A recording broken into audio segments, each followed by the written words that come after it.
Oh, how's it going, Blues fans? My name is Nico Pauly, creator of the BlueLouBlog here on YouTube and on Instagram as well. And I'm here with another video for you guys. This is St. Louis Blues' first game against the Minnesota Wild, and they dropped this one 3-1.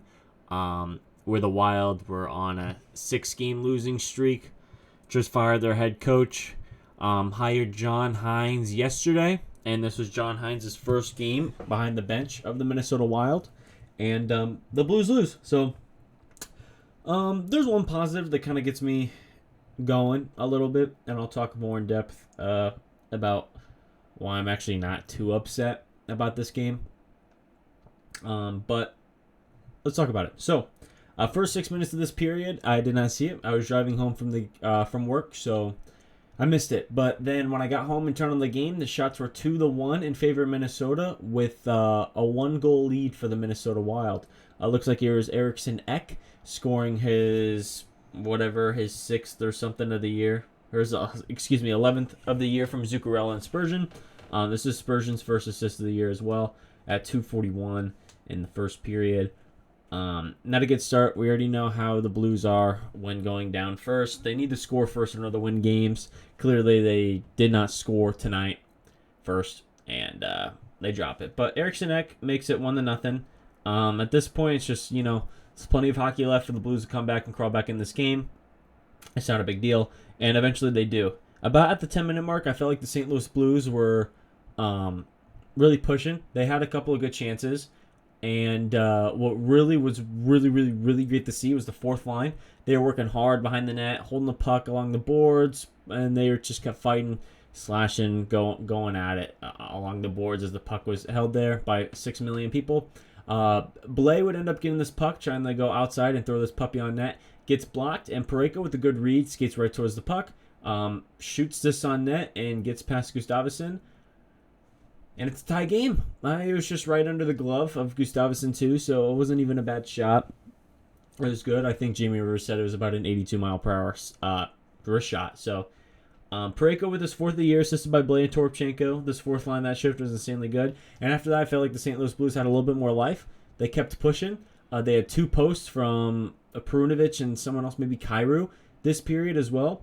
But the Wild were the ones with the last laugh. Binnington was caught out a little bit out of position, and Goudreau would pot his first of the year from Patrick Maroon and Marcus Foligno at 8:10 in the first period. Still, at this point, I would say that the St. Louis Blues still had a chance. Plenty of hockey left. I felt like they had a great second half of the first period, and they just have to build from there. Ignore this last goal. Just try and score one more to tie this game. It's not a big deal. You still have a shot. Then the second period came along. So just to put in perspective, the shot total after the first period is 9-10 in favor of Minnesota. At one point, I feel like it was 10-5, but the St. Louis Blues at the end of the at the end of the first half, kind of got it going. The second period, the shots were 17-5 in Minnesota's favor. This period, the St. Louis Blues were caught snoring; they were sleeping. But in the Wild defense, they wanted to win this game. You could obviously tell, and this period proved that they really clearly wanted to win this game, and it wasn't going to be easy for St. Louis. Luckily, the St. Louis Blues have, honestly, a Vezina contender, goaltender, and net. Jordan Binnington has been lights out all year. He had a couple of stinkers. That's not a big deal, but every goalie has a couple of stinkers. Overall, I think he's been insanely good this season, and this game proved, I feel like, that he could, if he keeps up play, could be a Vezina candidate. So, luckily, it's still a 2-1 game. After the second period, the Minnesota Wild kept hemming the Blues. The Blues looked absolutely lost. The Wild kept the puck in the freaking zone. I think Torrey Krug had like a 2-minute and 30-second shift at one point in this period. It was just mind-boggling of a second period, and even more mind-boggling that the St. Louis Blues are still only down by 1 after this period. Then comes the third period, which I felt like was a little bit more even. Clearly a lot better than the second period. Clearly. The shot totals was 10-10, straight even. Minnesota Wild will not score on the empty net later on in the game, but something that really frustrates me here is the St. Louis Blues had a clear chance to tie this game up on a 4-minute double minor power play. It was a high sticking from somebody. I don't know what happened. I was looking away at the time, but it doesn't matter. We get a double minor. Don't convert. Now, we did score on the power play last game. We were 1 for 4, 1 for 3, 33% last game, 25%. Still a lot better than what we did. What I don't like so far is we keep trying to add more things to do. We had another 2 power plays, it felt like earlier in this game, where we rang the post, but they just really, really, really forced the bumper play. I just didn't like that. They forced the bumper play, and it wasn't working. And I felt like they went to it way too many times on the power play. You know what? Sometimes just, don't even think about passing. Just throw it on net. If you see a lane, if you see just a sliver of a lane, throw it on net. Let your boys work. That's exactly how our first goal was scored. Sammy Blake just tried throwing it on net, and Parayko would pot it. So, the Blues would not score in the double minor, and they will officially end the night 0 for 4 in the power play.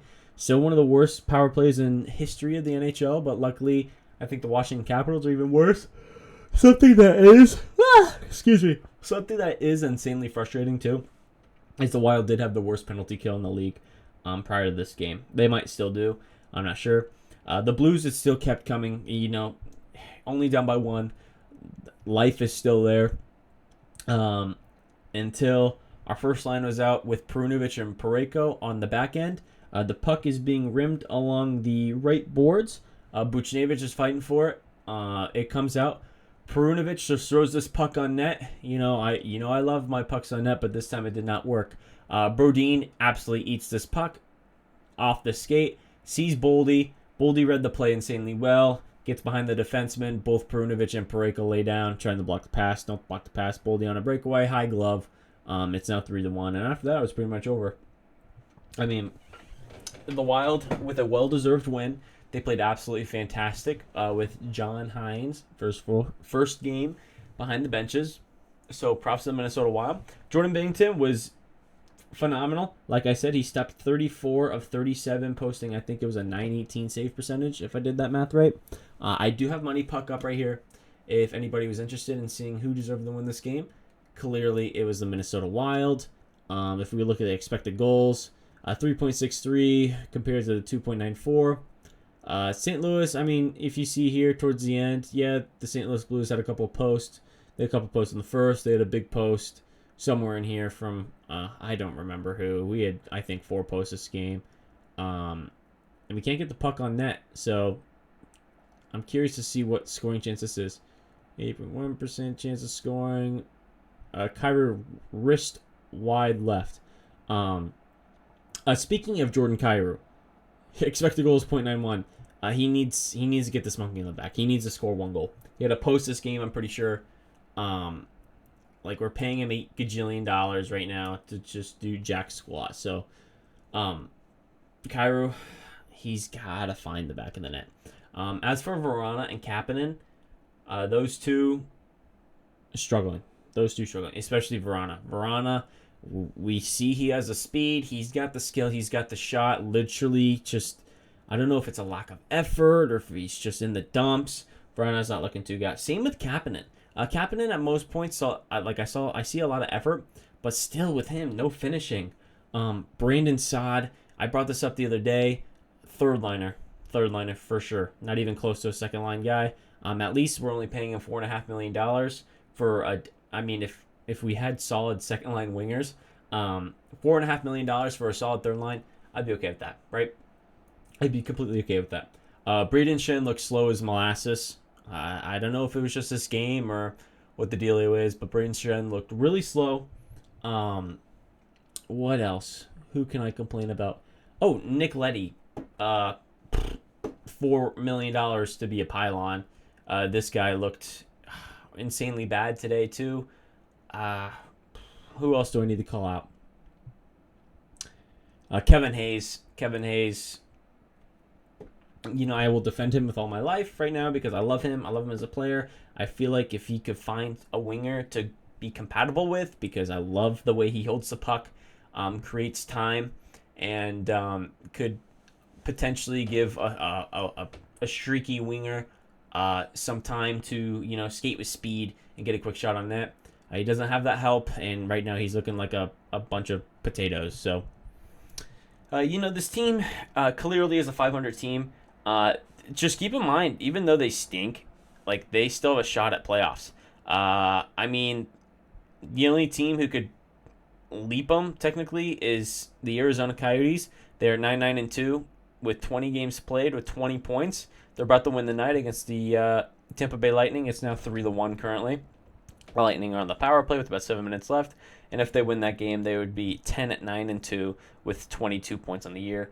The St. Louis Blues still hold the first wildcard spot with 23 points, with the same amount of games as the Nashville Predators with 22 points. So clearly the Blues could still make playoffs, which I totally, I'm okay with. This season right now, I feel like a lot of people are overreacting and rightfully so like sharing their emotions about the team. Clearly, I don't think they're going to be a cup contender. I mean, if they had some better second line scoring wingers, yes, they would, and a solid second line center. Because right now they have 2 third line centers in Braden Shen, who's been a bum, and Kevin Hayes, who's also been a bum. And I wouldn't criticize them if we had a solid second line center, but I mean, it'd just be like that. On the bright side, just keep in mind, so everyone knows, Zachary Dean, Zachary Bolduc, Jimmy Snuggerud, Dalibor Dvorsky. These are all young forwards for the St. Louis Blues that could be coming to the roster in the next 3 to 4 years. Same with Nikita Alexandrov, too. Best case scenario, right? Our future lines are going to be Booch, Thomas, Kyrou, Bolduc, Snuggerud, Dvorsky. We got Dean, Alexandrov if he pans out, Toropchenko, or maybe we keep a veteran third liner, and then our fourth line will be whatever. We'll make it up. I feel like the base of this team, like with prospects coming up, is looking good. The only problem is contract hell. That's our big problem at the moment. I mean, we still have Torrey Krug for another 4 years. I think same with Justin Falk. Nick Leddy is going to be for another 3. Scandella, his contract's about to come off the books, thank God. Though I feel like he hasn't been nearly as bad as what we normally see from him, which is something good. But, we pay him way too much money. Let guys like Tucker and Bortuzzo get more time on the ice. Same with Perunovic. That'd be nice to see.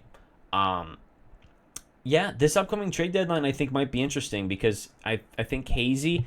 You know what? Let me pull it up really quick for everybody. Just so we could kind of go over it. Just a fun little extra YouTube thing to go over. Boo-boo, cap friendly. Patrick Kane signing with the Detroit Red Wings. If you would have told me 10 years ago that the Patrick Kane is going to be a Detroit Red Wing, I would say, what the hell are you on? So, let me minimize myself right here. Here's cap friendly. So this upcoming year, we have a first round pick, 2 seconds, 2 thirds. Doug Armstrong masterclass in the trades for the trade deadline last year, which I felt like worked out insanely well. Upcoming, yes. Oh, Kevin Hayes. We have him for a little bit longer than I thought. Same with Braden Shen. That's difficult. Saad we have for 3 more years. Kevin Hayes we have for 3 more years. Kasperi Kapanen might be trade bait if we miss playoffs. Kind of hoping we do. Same with Jacob Verana. These 2 right here, I feel like we could get a little bit something. I'll take draft picks or prospects or like depth wingers. I don't care. Toropchenko feel like is going to be a Blue for the rest of his life. Low key, I love him. Sammy Blais, right now it's not really working out for him. I'm not too impressed, but he's a 4th line guy right now, so it's somewhat difficult. Jake Neighbors, sign him long term. I forgot to bring up Neighbors in my future Blues. Jake Neighbors has been absolutely awesome lately. He's working hard. I love the way he plays even this game. I don't think he did too much wrong. There was one play I was impressed where he drove the play himself, skated across the blue line in the offensive zone, got a quick backhand shot on. Wasn't a great shot, but it works. Oscar Sundqvist, I don't think he's going to stay a Blue because I feel like Alexandra is right around the corner. For defense, for the next 4 years, we do have Justin Falk and Torrey Krug at $6.5 million. And for the next 8 gajillion years, it looks like we do have Colton Parayko at $6.5 million as well. Colton Parayko right now, I feel like that deal is kind of worth it. Colton Parayko is playing good hockey. Playing good hockey. Looking extremely strong. Loving his play. Loving the style. Absolutely unreal. Torrey Krug, 6.5, way too much for him. And for the next 4 years, it's going to be frustrating. Maybe we could find a team who would actually really want him and we could retain some money for the next 3 years as we go through a retool as well. Just keep in mind, $3 million off could potentially get us a 3C or some depth wingers, but Doug Armstrong kind of put us in a tough spot with a no trade clause right here, no trade clause right here. Let's see up here, no trade clause with Braden Shen, no trade clause with Brandon Saad. Luckily, it's a 12 team, so it's something, right? It's something. Marco Scandella only has a year left at $3.25 million a year. Eventually, that'll be okay. 3.25, that's going to clear up, and then we will also have Tyler Tucker, who says on Cap Friendly he can play both sides, with Scott Perunovich as well. So that sixth pairing, I feel like would be really good. Though I do feel like if you just give Scotty P some more time, he could take that Torrey Krug spot eventually. For goaltenders, we do have Jordan Binnington for the next 4 years at $6 million. If you want to be honest, I don't think he's going to win another Stanley Cup again. Though, if a team were to pick him up right now, he can't. He can't. If you send him to a team like the Minnesota Wild, who needs a goaltender, believe it or not, and who has a new head coach, looked fantastic tonight, has a really solid team, just on paper, he could take him. He could take, I feel like, any playoff contender right now to the Stanley Cup and win it. The guy is actually playing unreal hockey. You absolutely love to see it from him. Joel Hofer, I've said it before, great potential, has a high ceiling, still 23 years old. That's up the softies. He will learn. This is his first full-time job in the NHL. Just give it time. And then if we look at some of the guys coming up, Dalibor Dvorsky, Zachary Bolduc, Zach Dean, Adam Gaudette, who's actually kind of been on a tear. I'm surprised they haven't called him up potentially. Will Bitten could be a fourth-line guy. Matthew Pekasel sometime last year. Matthew Kessel, a solid young defenseman too. I like him. Michael Buschinger, he's been getting some hype in juniors lately. Leo Loof, he's got some potential. Hunter Skinner, not going to turn out to be much, but he's big and potentially could be a last pairing guy. Rip Cali Rosen, I forget he's even on this team. With Vadim Zarenko, Colton Ellis. Two solid goaltenders. So, I don't think it's the end for the St. Louis Blues. Not even close, if you want to be honest with you. But, there's some work to be done. There's for sure some work to be done, but there's still potential for a great future.